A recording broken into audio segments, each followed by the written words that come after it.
Hey everyone, this is Zallard1, and on my couch, I'm Lilat R. I am Toko Tomcat. I ran this game before it was cool. I'm Mecha Richter. and this is Star Fox 2. I'm going to be doing a run on Expert Mode, and it's going to be New Game Plus. So don't start the time yet. I'll let you know when to start it. Yeah, so right now, actually, we've got to route the category pretty much.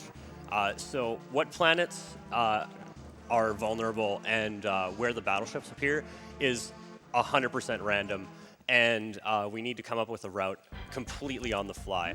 Yep. We're going to be using the two characters on the right here, Faye and Miyu.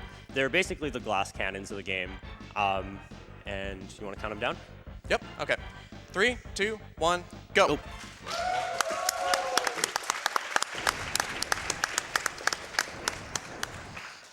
Yeah, so you went with Faye and Miyu because they have the fastest charge in the game, and they're by far the fastest characters. The downside is, instead of bombs, they get shields, but that's not too much of an issue because he can get bombs later. Yeah, and you'll see this game plays a bit more like a real-time strategy game than it does like the traditional like Star Fox for the SNES or Star Fox 64.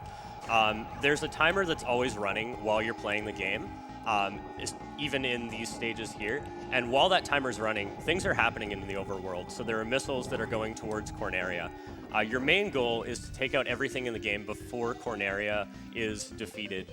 So each missile and enemy that comes towards it, if it makes contact, will do damage. If you reach 100% damage, then you lose. Yeah, and the damage they can deal is random, up to 30%, I believe? Yeah, it's 30%. Yeah, so it can do 5, it can do 10, or it can do 30 if it wanted to. So, Yeah, it could lead to some pretty scary situations Yeah. on the map screen. Yeah, so right there, he just pushed 2 switches in order to open this door.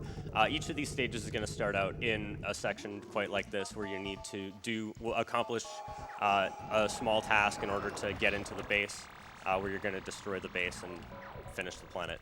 It's worth noting that every time I transform, I have a couple of iframes, and I tend to use that to my advantage whenever possible.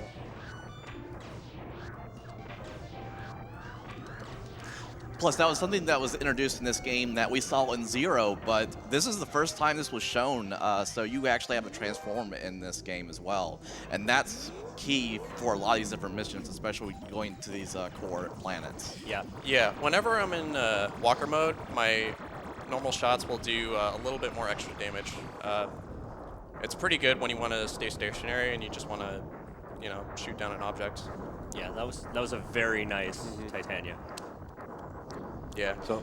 So with this route that I'm doing right now, I go to Titania first because there's the guaranteed bomb drop. It converts all my items into bombs, and bombs are by far the best game for a speed run. And kind of in general, it just speeds everything up really significantly. Yeah, bombs are incredibly broken in this game compared to the rest of the Star Fox series. Yeah, bombs will eradicate everything on your map screen. That's definitely something we learned on day one. The bombs were the main key in this run. I mean, if you do not have the bombs, you have no chance. Yeah, that's a really hard group of enemies, by the way. Yeah. Yeah, they have massive range, so they can just pretty much destroy anything just by throwing it.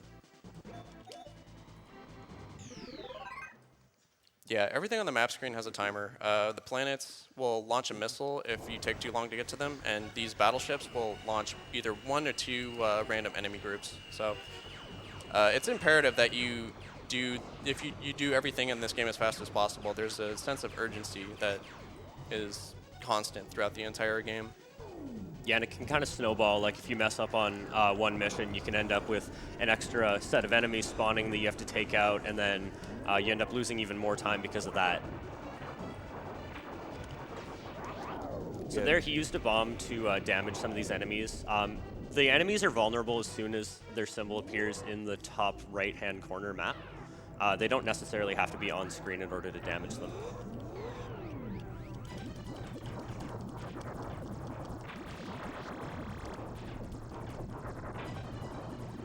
And the bomb routing is very strict for this category too.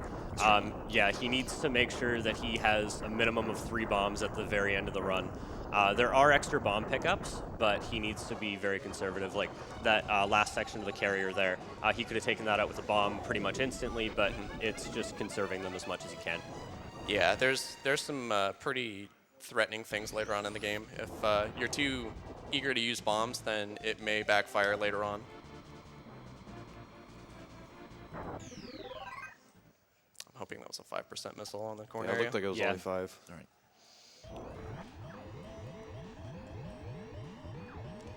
Okay, so this stage can be kind of tricky because this game has a tendency to drop inputs, and you have some pretty tight frame windows to get the right roulettes here.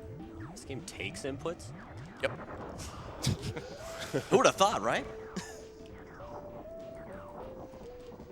Come on. There we go. Yeah, so there's a specific rhythm that you need to shoot that. You need to shoot it at least twice for it to cycle over to the circle to unlock the underground area. There we go. So that's not too bad. As long as I get through that without a bunch of enemies just kind of camping and firing at me, that's fine. Yeah, you can see the box for entering the base is incredibly generous. He entered it from like the back side, and it's like, oh, you're going straight in? All right. There are some moments where you actually can clip the entrance of the base to get in as well, if you're really in a tight straight. Yeah, the loading zone is pretty generous, especially like inside the building itself. So it can be pretty handy if you have trouble hitting selects, which is actually a concern in this game. Okay. Let's see here. What did I get? Not getting any item drops. Yeah. This entire game is pretty much just one giant random number generator, so you kind of just have to deal with what's coming at you at the time and pretty much just route everything on the fly. But there are some guaranteed bomb pickups that you can get later on. Yeah, usually I use those as points to convert my items. So like when you collect items in this game, it won't like overwrite the number of items you have. It'll increment that counter by 1 and then change the type. So say I had like 3 shields or something and I pick up a bomb. I don't have 1 bomb at that point, I actually have 4. So it can be pretty handy. I could change what would normally be bad luck into a good luck situation. All right, so Zoward is making his way to the secret base. Now, you're wondering, how does secret base come about? Well, if you go on normal mode, there are 13 pepper coins. Now, they changed it to this version as the mysterious coins. No, we'll call them pepper coins. But this will allow Zoward to pick up some very good items. So we have health, we have shields. We also have the homing shot, which was actually patched in normal mode, so you will not be able to get it until you get to secret base. So this is very good to have.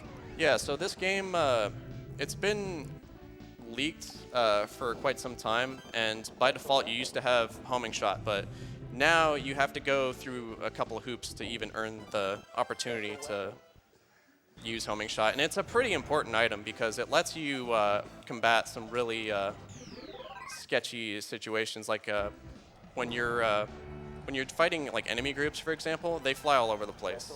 And sometimes they'll fly out of range to where you can't get them with normal shots, but a charge shot that is locked on can still get them. Another thing we haven't really explained is what's the deal with the 2 pilots. So each pilot actually has their own unique set of abilities, own health stats.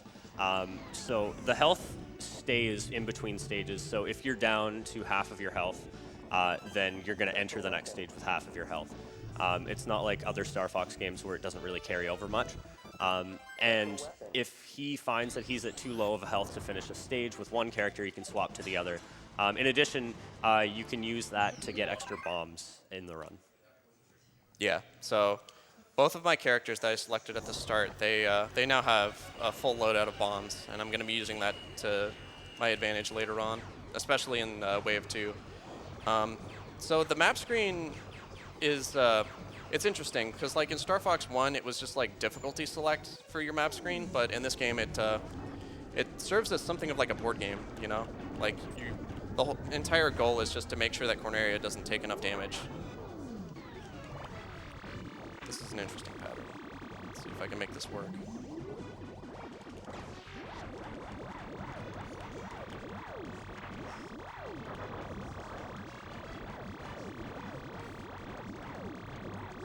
Oh, nice. Nice. That's Very so nice. That was very well done. It's really random and difficult to get that one cycle. And on top of that, he's fighting the lag the entire time. So you can't just mash the button, you have to do it rhythmically. And the lag is always changing based on how many things are on screen, so it's incredibly difficult to get a one cycle there. Welcome to Star Fox, single frame per second. Oh yeah. Yeah, it's really, really fortunate that because those two enemies, those two floor turrets, they can spawn anywhere in that room, in any corner, anything. So whenever they're in a straight line, I go for that one cycle. So that saves like a pretty significant amount of time, because if they were to duck down, then what would happen is I would have to wait for them to relocate and then, you know, kill them based off of wherever they go. So pretty fortunate. So Venom has like a mini boss at the start, but I have lock-on shot, and that's kind of a big problem for this boss. Yeah, you don't actually start this game with lock-on shot, which is why we're playing on the New Game Plus version. The big advantages that you have are that you have lock-on shot and you start with upgraded lasers. So that can save a very significant amount of time. It makes the game a lot more, I guess, beginner-friendly. Yeah, for sure. So the remainder of the stage, we have a couple of those. It's sort of similar to those turrets that you just saw me take out, but they pop from the wall. And the one cycles on those are pretty difficult. It'll depend on how many inputs are dropped from my shots and how well I time my first charge shot, because the vulnerability of those things are not what they seem. Like, even though they're completely out of the wall, they're a little bit invincible for the first couple of moments. You'll see what I mean shortly.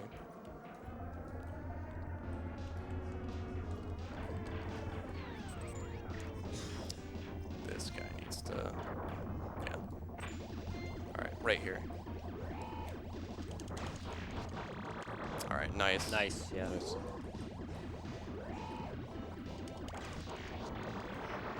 So the Walker actually has some very neat mechanics. Zauer, what he's doing is actually, there's sometimes you have to pivot yourself, so you have to press the left and the right triggers to angle yourself just to make sure you get your right shots.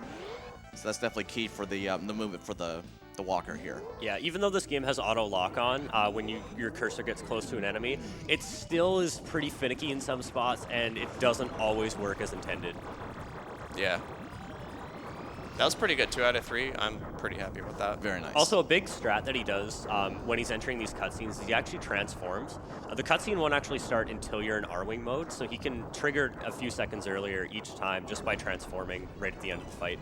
Yeah, it can be pretty difficult to judge because, like I said, like your shots are somewhat inconsistent. Like you have to time your inputs to certain frequencies to where, you know, shots will come out. So that's the end of first wave, which is pretty good. I got it before the virus popped out of the top right, so generally speaking, that's a pretty good pace.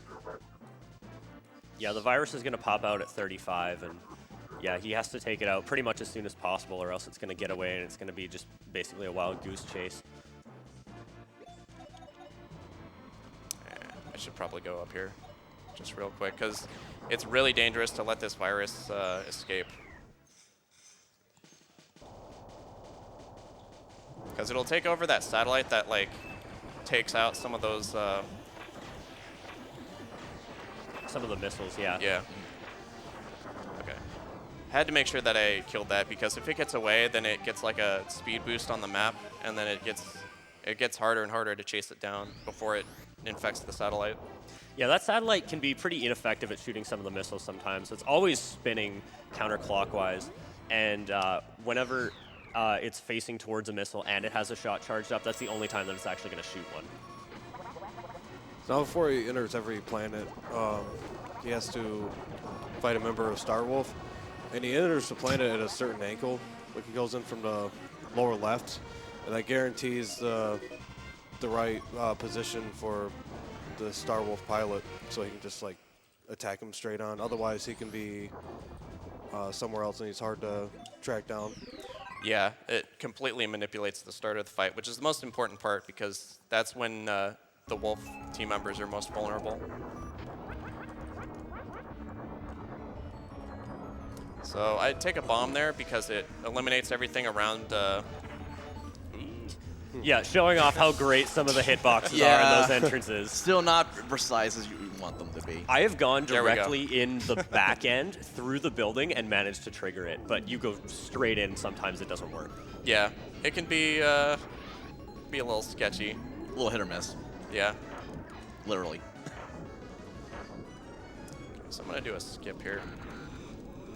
So you're supposed to, the intended way to go through this is to go across the stage underground and hit a switch to turn off the fire, but you can damage boost across it, which is significantly faster. Yeah, you can also see when he's facing towards the fire that the frame rate drops to like 3 FPS. It's really bad.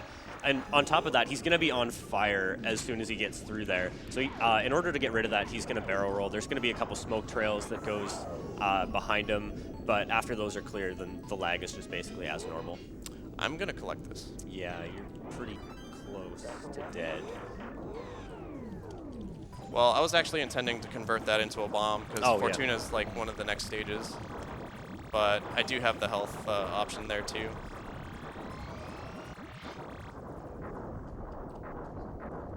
So yeah, I don't want to collect like every random item, even though it may be enticing, because I need to have a plan. Like, there are very certain guaranteed bomb drops throughout the waves, and I need to make sure that if I collect an item, that I can convert it into a bomb later. Because if not, then that cuts down on my resources heavily. And that's the beautiful part about Star Fox 2. When you go in between the Star Fox 64 and the classic version, this is more strategy. This is more execution. You gotta have the plan of attack. I'm glad Zauer brought that up, because every time you look at this wave, you gotta think about where you want to go. And hey, shout outs to Algae. Yeah, everyone's favorite Star Fox character from their childhood, Algae. That was a really good fight without Yeah, using that a was bomb. very, very, Very good. good. Yeah.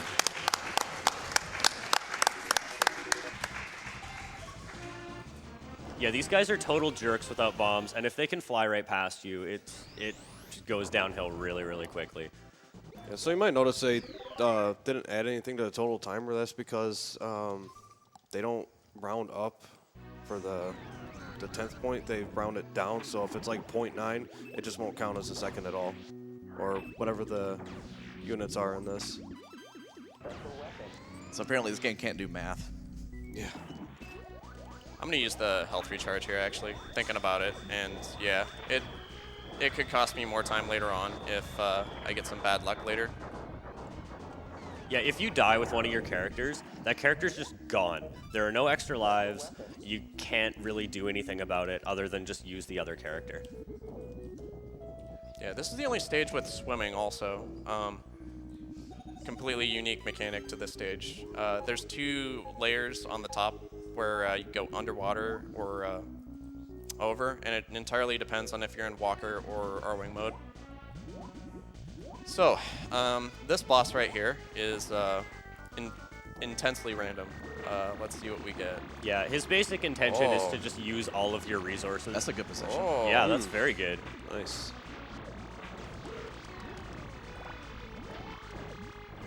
So yeah, he's looking for Kick Gunner here to be in the upper right quadrant, because he will be in a very good position to get a very good quick kill.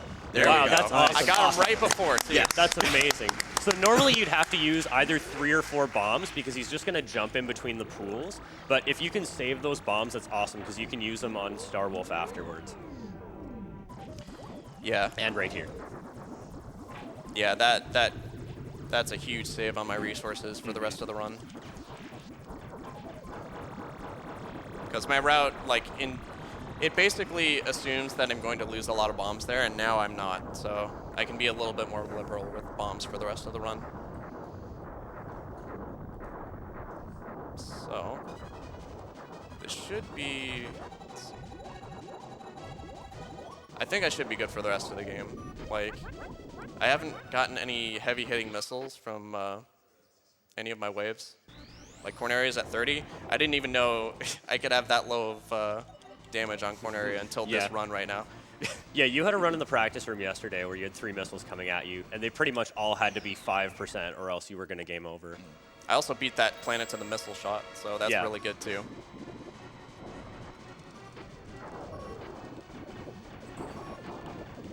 So yeah, you see the difference if you have a bomb there. Like, it's huge. He just gets crushed.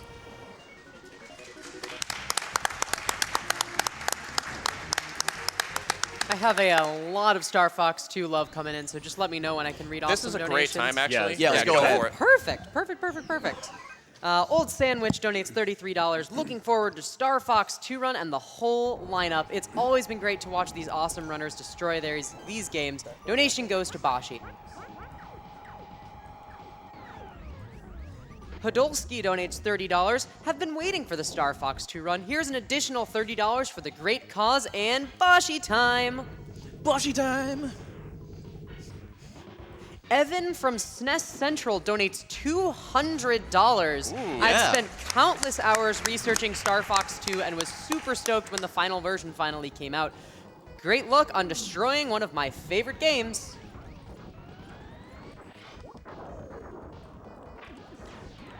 Strawberry Speedruns donates $50. What's up, Star Fox 2's team? Good to see that we finally made it to GDQ. Shoutouts to all of those who have struggled through bad emulators, finicky repro cards, and the impossible task of actually buying a SNES Classic. Zallard, good luck on the run. Also, shoutouts to Timber the Tiger. Somebody save that kid. Amen to that, brother. And $25 from Firefoxes. Hey guys, Firefoxes here. Just wanted to say that I'm super excited to see Star Fox 2 in a speedrun at AGDQ. Shoutouts to the Star Fox community and the Star Fox Squad Discord. There will be another 25 here if the couch can do the best Slippy imitation. Whoa, help me!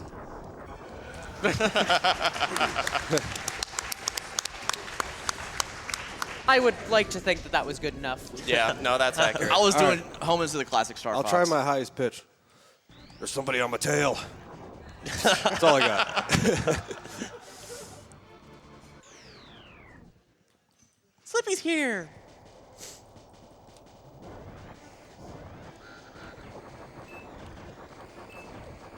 Oh, that Very was nice. my Wow. fastest Yes. I've ever done that.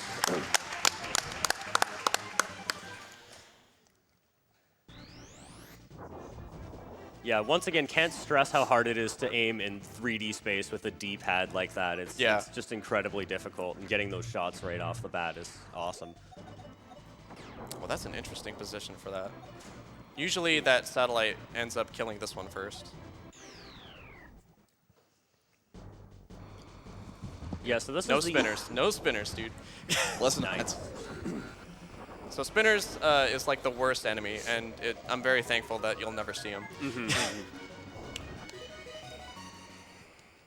Yeah, this is the second to last wave of ships and planets. We're done with all the planets for now, but we've got 2 ships here and 2 bosses coming up. which are completely random, sadly. Yeah. Yep. Yeah, so the deal is after this third wave, what happens is Andross fires 2 random bosses. There's a pool of 4 that he could pick. 3 of them are fine. 1 is a nightmare. And, well, this is a marathon, so I'm expecting the nightmare to come. Come on, Space Blade. No. Yes, let's please get some blessed RNG in the chat for to not have Space Blade.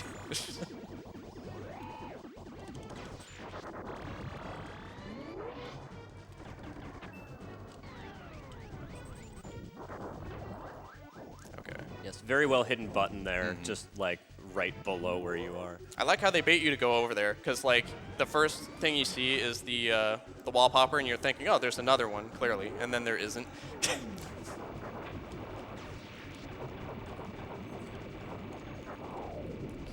Nope. Don't Not want- once. Don't want shield.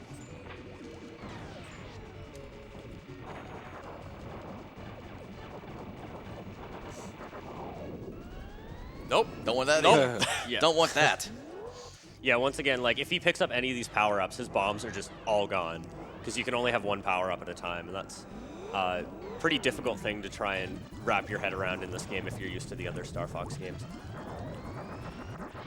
Yeah, one cycling this in particular is really, really hard and takes a long time if you have no bomb in reserve. So this is one of the reasons why I was like very careful with bombs before that one mini boss in Fortuna. Okay, I believe I have exactly enough bombs to finish this correctly.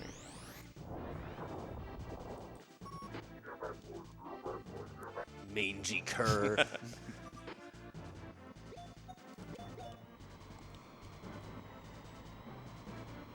Okay, yeah, we're looking basically perfect here, except that guy. That guy took a little bit close. longer. Okay, so I guess we'll just burn one of the bombs here.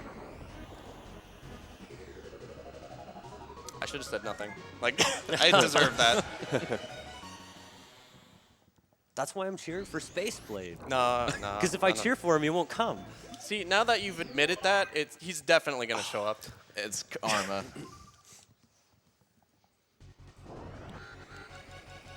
All right, so this is a little bit of a sketchy situation, but if I were to game over here, it's not a big deal. I would just have to take this stage a little bit slower with the second character. Ideally, I don't want to game over, but you know, it is a possibility at this point.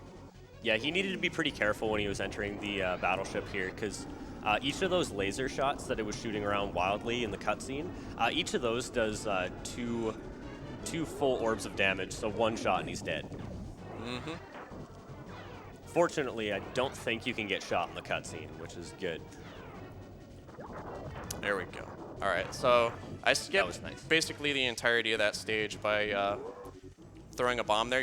This is like kind of a maze, this stage, but if I have all of the enemy spawns, then what happens is the bomb will eradicate everything on my map screen. So basically saves like about a minute.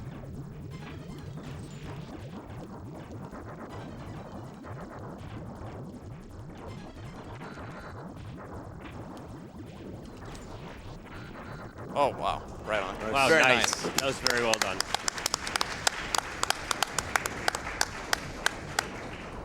Yeah, so coming up now, we have 2 of 4 bosses. So there are 4 possible bosses you can get.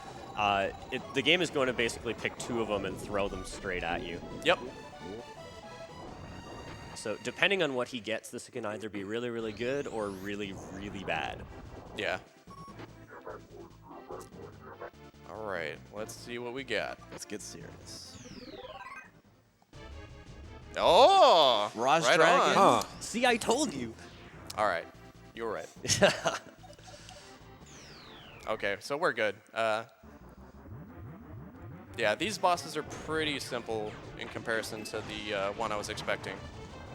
So this is Tektron. He teleports like anywhere 1 to 3 tries, and then he kind of reveals his weak point and shoots at you. But bad move.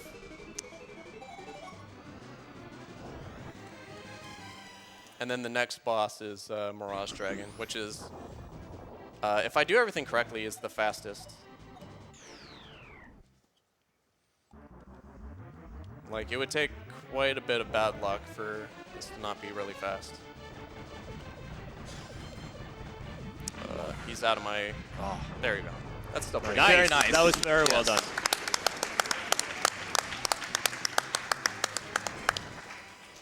Yeah, so he was like way too high. There's a certain range where I can't actually shoot him. And he was kind of there, but I could just barely hit like the nose of his face. So pretty good, pretty good. We have 3 bombs, which is exactly what we need to finish this run. And I believe that's a good angle for the wolf fight. So like, Should be. Yeah. Like Mecha was mentioning, there is sort of a manip that I could do with the map screen, but with this, it's a little bit random, but... Let's see if Wolf behaves, and Oh, he does. Wow, Very nice. nice. Perfect fight. Yeah, the second wolf gets past you, it's basically just a wild goose chase trying to get him. So Yeah, 0.6 is pretty wild. Very good.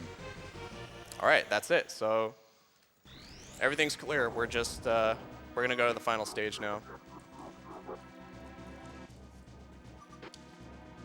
So final stage is this like base near this star called Astropolis, and the deal here is we just want to get to Andross as fast as possible. There's a couple of branching paths. I'm gonna take the left. It seems to be a little bit faster. Interestingly enough, the older version of this game, before this official version, had like a level change a little bit. Right used to be faster, but now in this new version, left is.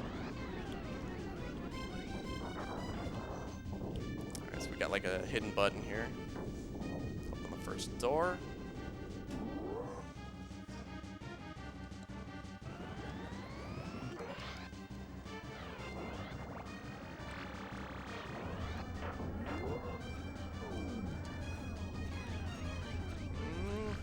Oh, Not quite. It's okay. That's fine. As long as that platform doesn't rise back up, it's fine. I'll take a tiny bit of damage. yeah, that land right there is very, very tricky to land, so good Yeah, and execution there. on top of that, the game likes to drop your select inputs, which is the button you use to change into the walker. It seems to happen more than pretty much any other button. Yes. All right, so as we're approaching Andross here in his core, we're noticing a lot of ghosting, kind of graying effects going on here. And you're wondering, what is that? That is actually the Super Nintendo Classics epilepsy filter, which we'll be seeing this a lot in the Andross fight because there's a lot of flashing going on. So that's definitely not a technical issue. That is a added feature to the Classic. Yeah, that's happening like right now. Right now. And during this little section here. It seems like they did this with like every game on this this new Super Nintendo Classic. So I don't know. It would have been nice to have the option to turn it on or off, but I understand why they did it. That frame rate, though, Yeah. glorious 60 FPS. 6 FPS? Yeah, that sounds about right. Yeah. Give or take about 10, 20, 30 frames.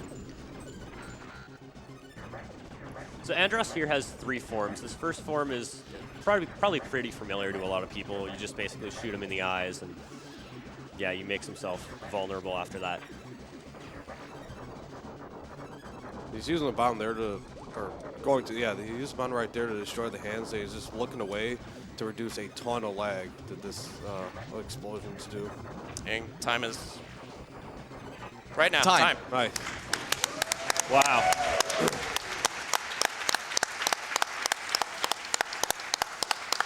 Ladies and gentlemen, let's keep the enthusiasm up for Zellard1 and the first ever run of the complete version of Star Fox 2 at a GDQ. Absolutely incredible. Very good. Absolutely incredible. Very good. That is more like it. Great job. A fantastic job to those couch commentators for sure.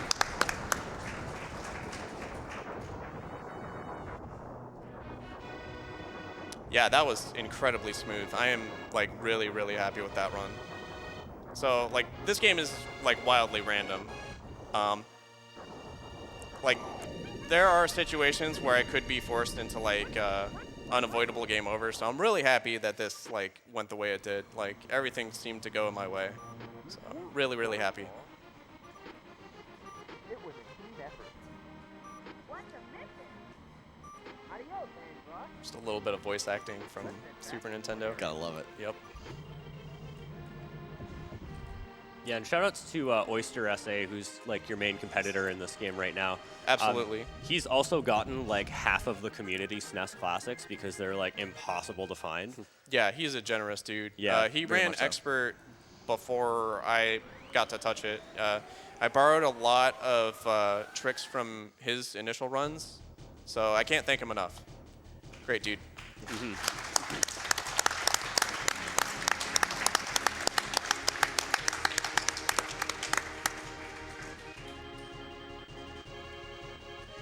All right, so I want to go ahead and give a couple shout-outs as well. I do want to go ahead and thank the beta runners for Star Fox 2, laid the groundwork for this awesome run here. Liam Piper did a lot of the work. Of course, he brought me in, taught me some things.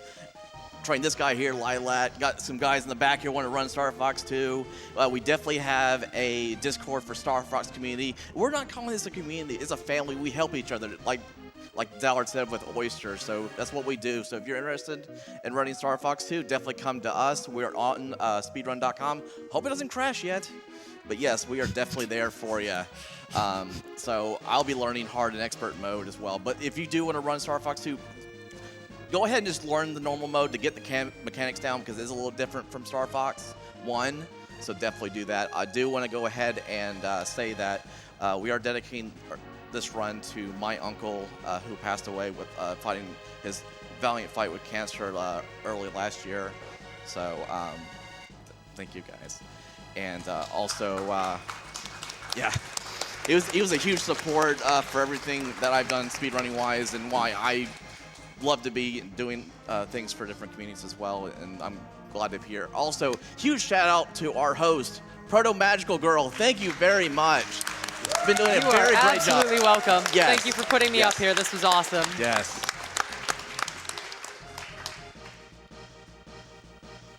Yeah, absolutely. Thank you, everyone. I hope you all enjoyed this run. I worked hard to get it to the point where it is now, and so did the community. It's a blast. I'm really, really happy to see this run here at AGDQ 2018.